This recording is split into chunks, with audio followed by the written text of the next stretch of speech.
Y seguimos en Noticias 3.0. El invitado de hoy es un hombre que ha dedicado toda su actividad yo le diría, a la ubicación geopolítica de la Argentina, a su proyección antártica y a nuestra soberanía sobre el Atlántico Sur, Malvinas e islas del Atlántico Sur.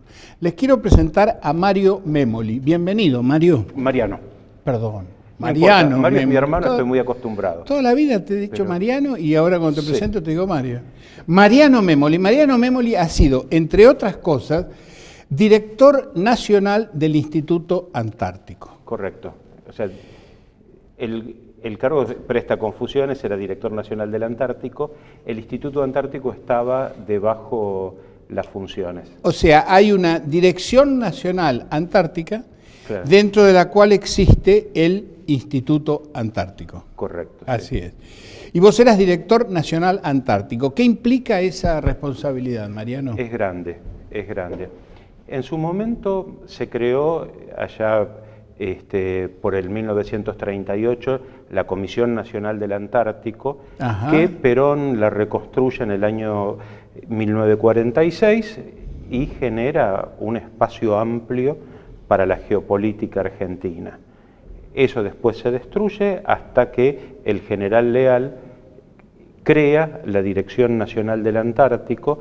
Toda la política antártica, la logística, la gestión ambiental y la ciencia estaba bajo la jurisdicción de la Dirección Nacional. Vamos a recordarle a nuestra audiencia, ¿quién fue? Porque en la Argentina esas figuras son rápidamente olvidadas. ¿Quién fue el general Leal?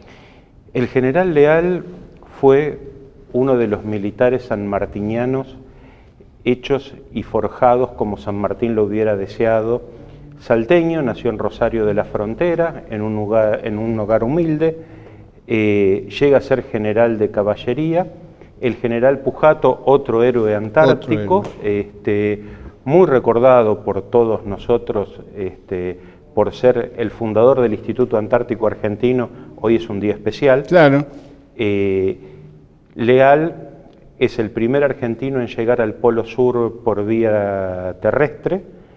Llega también a fundar la base Esperanza en 1952, el 10 de diciembre del 65 llega al Polo Sur, transmite al presidente por radio, en aquel momento era por radio y no tenían ni GPS, No. era consectante, Claro. Llegó con una expedición de tremendos antárticos que conocían la Antártida como la palma de su mano, y llegaron al Polo Sur el momento indicado y sin equivocar la ruta, solo con el sol. En ese momento no hay noche en la Antártida, mirando al sol. Y fue el suboficial Moreno el que lo llevó hasta ahí. Ajá. Después, bueno, Leal ha defendido a Valle, a Cogorno, fundó el CEMIDA, fue el primer presidente del CEMIDA, Exactamente. Volvió como director nacional del Antártico. Y yo lo traté bastante al general Leal, tuve ese honor de conocerlo y tratarlo. Y él, en el conflicto, en aquel momento en que se estaba casi al borde de una guerra con Chile, durante el proceso militar, el general Leal acuñó un concepto que yo lo he recordado para siempre. Él dijo así: en una guerra entre Argentina y Chile, cualquiera que gane, pierden los dos. Sí. Y él estuvo preso, en ese momento, preso en la dictadura militar, sí, por decir que los dos presidentes eran estrategas de café. Ninguno tenía el menor concepto lo que era una estrategia política y militar, porque invadirse mutuamente y pelear mutuamente era grave. Él tomó como uno de sus principios políticos el ABC de Perón, Argentina, Brasil y Chile. Creó la reunión de administradores de programas antárticos latinoamericanos, con lo cual se le hizo mucha fuerza al Commonwealth en Antártida. Y recuerdo una anécdota que él me contó, hablamos mucho. Él me contrata a mí como jefe de la base Giovanni, hoy Carlini, en 1989, para ir de jefe de base en el 90. A fines de la campaña, en enero de 1991, hablaba muy bien de mi gestión, cosa rara en el general, era muy parco. Ocurría que no tenía relevo y que me tenía que quedar un año más. Entonces me quedé un año más. O sea, ¿cuánto estuviste? Estuve todo el año 90 y gran parte del año 91, casi 2 años, continuado, sin volver, lo cual para mí fue un honor. Yo no fui a Malvinas, claro, y fui voluntario para ir a la Antártida, me presenté como médico, me recibió otra de las personas que vale la pena ser recordadas, que es el teniente coronel Fontana, un farmacéutico que era el enlace entre Pujato y Perón cuando hicieron la primera campaña científica en febrero de 1951 y fundaron la base San Martín. Qué notable. La primer base al sur del Círculo Polar. Él era la mano derecha de Leal en todo el armado de la Dirección Nacional del Antártico, una persona con un carácter muy fuerte, muy recto, muy disciplinado, y que tanto Leal como Fontana tenían a la ciencia y a Latinoamérica como uno de los proyectos centrales. Exacto. ¿Qué significa o qué ha significado para la Argentina esta proyección antártica? ¿Qué ha significado para la ubicación de Argentina en el mundo el hecho de tener ese sector antártico bajo nuestra jurisdicción? Bueno, significó mucho. A ver. Ya lo veían, el primer foquero que tuvo una licencia para operar en la Antártida fue Pedro Aguirre en 1818, no de Argentina, sino de las Provincias Unidas del Río de la Plata. ¿En 1818? Qué notable.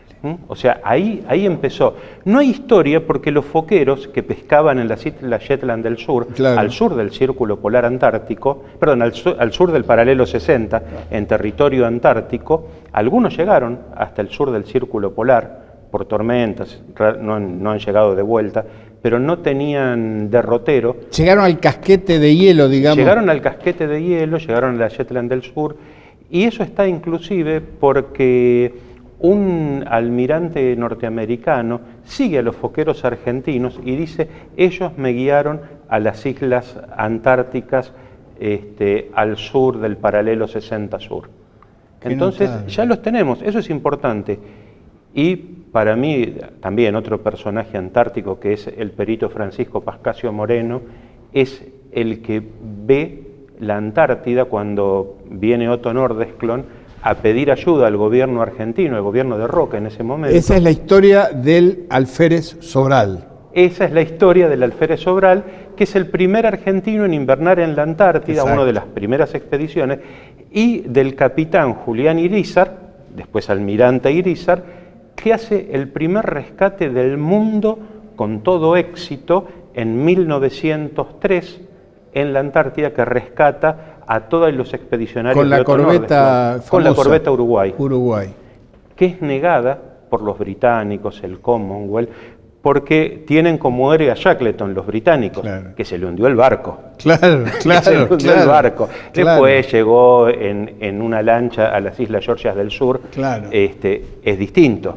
¿Y quién lo ayuda en las Islas Georgias del Sur? Nada menos que la compañía argentina. En ese momento estaban instalados foqueros y balleneros argentinos. Ajá. Que después que llega al Polo Sur Amundsen, Pedro Christoffersen, que es uno de los que financia esa expedición, argentino, claro, de ascendencia noruego, funda la Compañía Argentina de Pesca. Y la corbeta Uruguay funda una estación meteorológica en las Georgias del Sur que ya en 1906, en 1907, funcionaba y era abastecida por los argentinos. O sea que hubo presencia argentina oficial en las Georgias del Sur en esa época, no protestada por el Reino Unido. No reclamada, claro. Entonces, Argentina, te completo la pregunta, tiene esa proyección antártica que en 1928 el embajador británico le escribe al rey que tenían que hacer algo con la base Orcada, fundada en 1904. Por los ingleses. Por argentinos. Por los argentinos.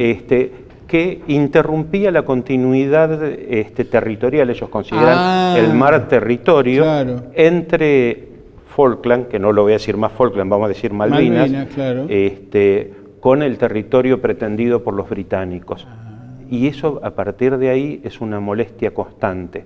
Para Argentina significa la proyección que legítimamente le corresponde, lo de Chile viene después, Orcadas, que está en la isla Laurí, en las Orcadas del Sur, es la primera base del mundo, que es científica y que dependía del Ministerio de Agricultura y Ganadería, algo que después en el derecho internacional sirve porque no es una ocupación militar colonial.